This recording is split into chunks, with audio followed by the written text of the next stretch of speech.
Assalamualaikum warahmatullahi wabarakatuh.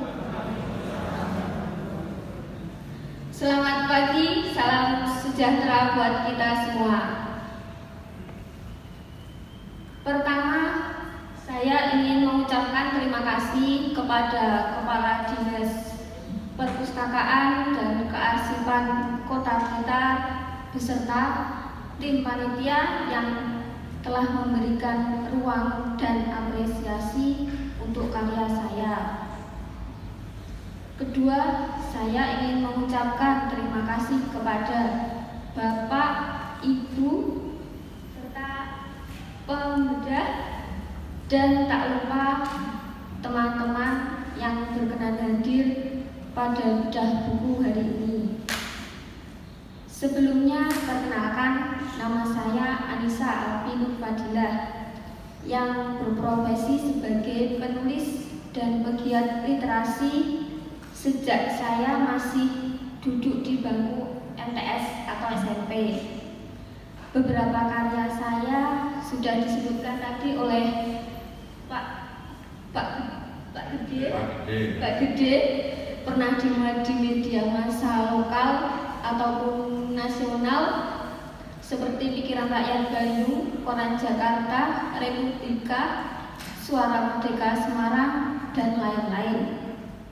Dan alhamdulillah, karya terbaru saya pada tahun ini mendapatkan juara 2 dalam lomba penulisan naskah pendek tentang Kota Blitar yang diselenggarakan oleh Dinas Perpustakaan dan Kearsipan Kota Blitar dengan judul Nini Among Kaki Among, Mantra Ritual Kelahiran Gebrak Bayi yang Kehilangan Jati Diri.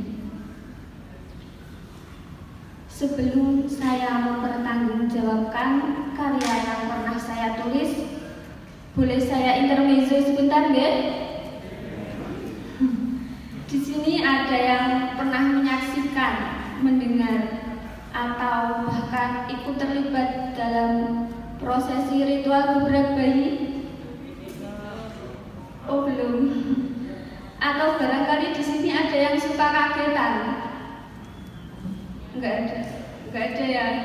Mungkin saya yang kagetan, soalnya mungkin saat saya bayi tidak digebrak, jadi saat ini saya itu suka kagetan gitu. Nah, buku yang jenengan saat ini pegang itu sebenarnya berawal dari rasa penasaran saya ketika keponakan saya yang ke-11 lahir. Saat itu saya ikut rewang atau bantu-bantu.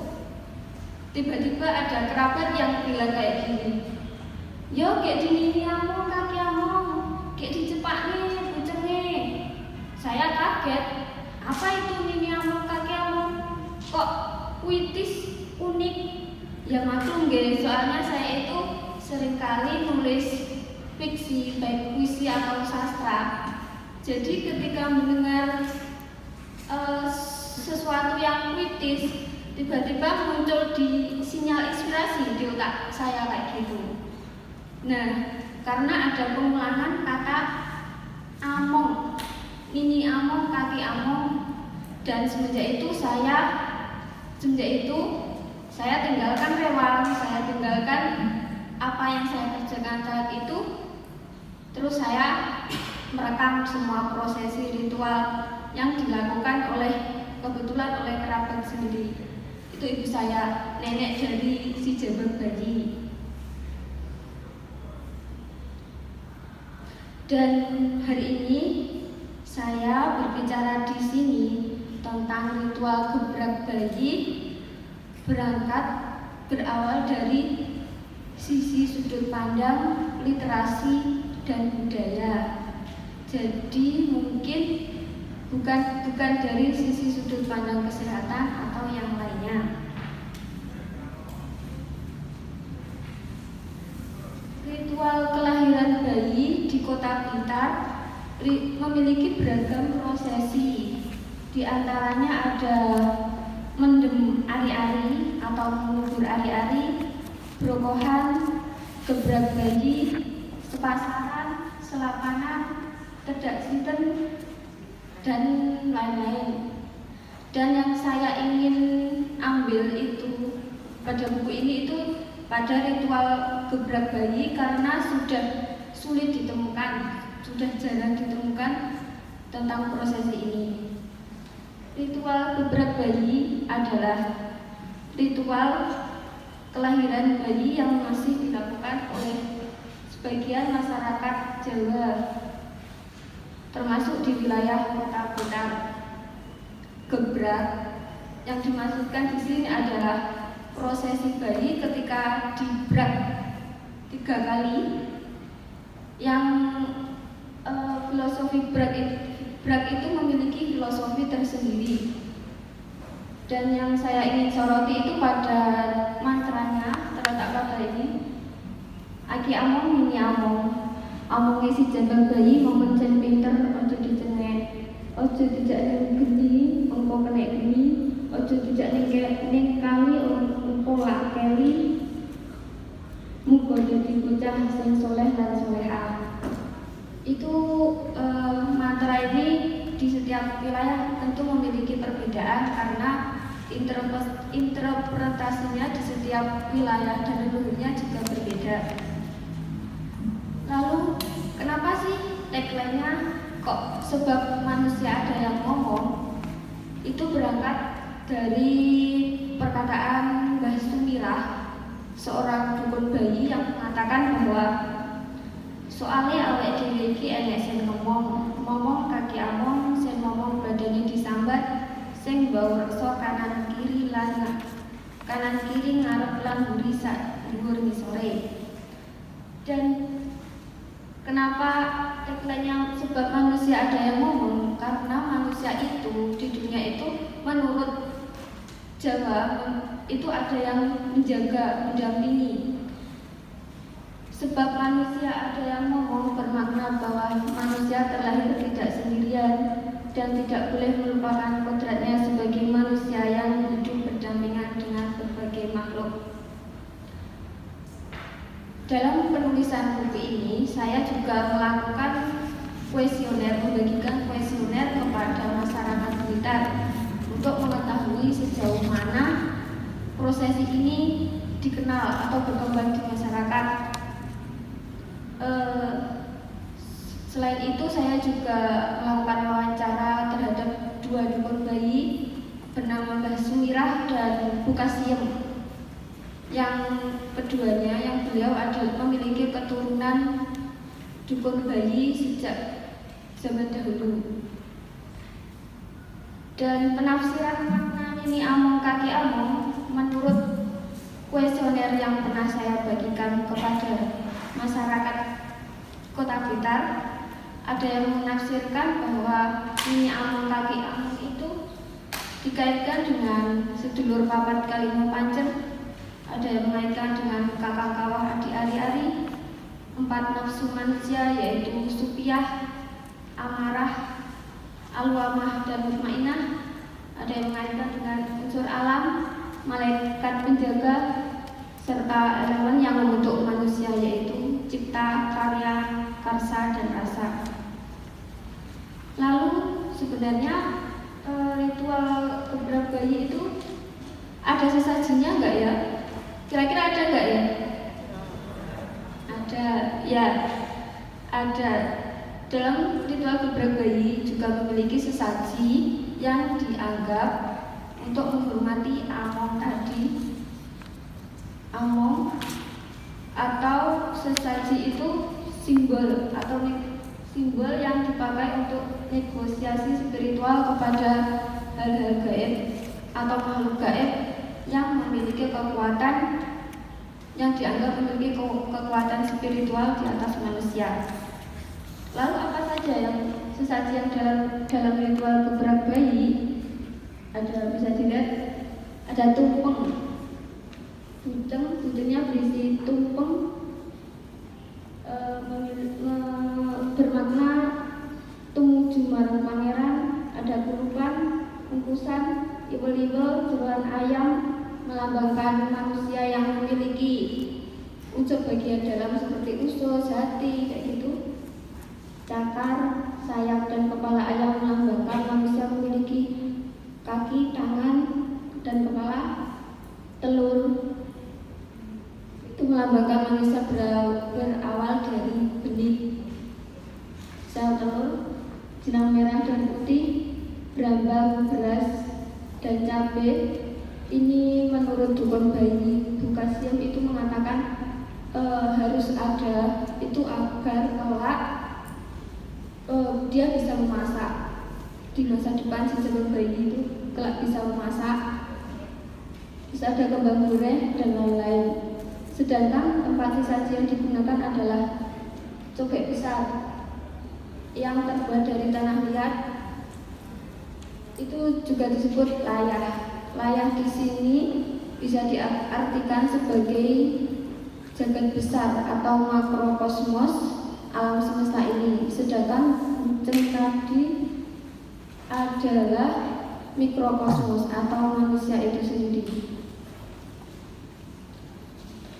Selanjutnya,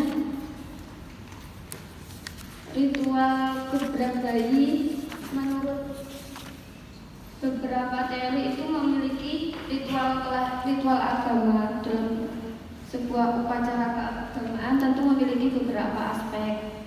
Di antaranya pada ritual gebrak bayi ada 4 ritual.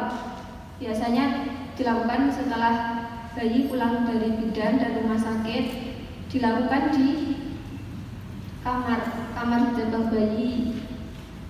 Sedangkan waktu pelaksanaannya setelah bayi pulang dari rumah sakit, sesaji dan peralatannya sudah dijelaskan di awal. Orang yang mengikuti biasanya itu pihak keluarga saja, tapi sesaji atau kucing tadi yang sudah dipersiapkan diberikan kepada dukun bayi karena telah membantu dan wujud terima kasih. Orang yang memimpin di sini adalah dukun bayi, atau karena sulit dan jarang ditemukan dukun bayi saat ini sudah ada adaptasi kayak gitu, mengikuti perkembangan zaman. Jadi biasanya dilakukan oleh pihak keluarga atau orang yang dianggap memahami. Sedangkan prosesi ritualnya sederhana, yaitu ketika dukun bayi masuk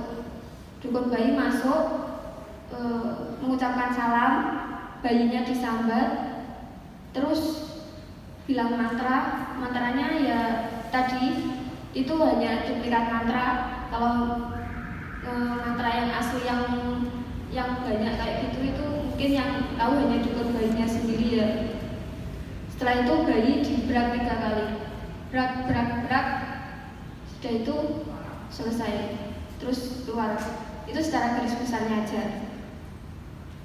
Selanjutnya yang terakhir adalah nilai karakter ritual gebrak bayi. Nilai karakter dalam ritual gebrak bayi ini memiliki berbagai nilai moral dan filosofi, diantaranya nilai ketuhanan dan nilai sosial seperti yang terdapat dalam sedekah sesaji ritualnya tadi, nilai kepribadian, nilai filosofis, dan lain-lain. Dan saya juga teringat seperti kata Mbah Imran, itu sesepuh di daerah Kelurahan Rembang mengatakan bahwa ketika bayi lahir terus diadakan ritual gebrak bayi, maka pasti ada perbedaan antara bayi yang dibrak dan tidak. Digebrak itu diibaratkan agar bayi memiliki semangat juang dan tidak kagetan. Jadi bisa disimpulkan bahwa ritual gebrak bayi itu memiliki filosofi agar kelak si jabang bayi memiliki semangat dan tujuan. Jadi bayi yang terlahir itu tidak hanya dirawat secara lahir saja, tapi juga batin. Karena untuk menguatkan kekebalan batin, seperti kata Mbah Sumirah. Dan terakhir,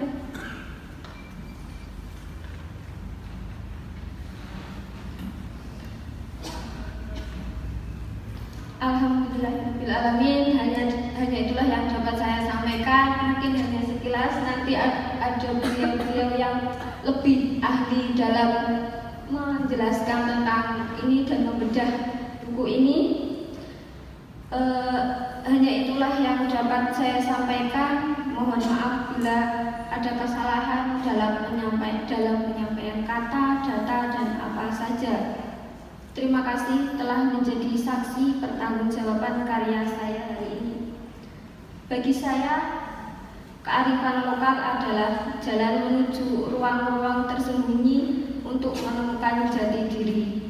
Di mana saya lahir, disitulah saya harus belajar mengenali diri sendiri. Mendung peteng kula Kuto Surabaya, cekap semanten pitutur kula. Wassalamualaikum warahmatullahi wabarakatuh.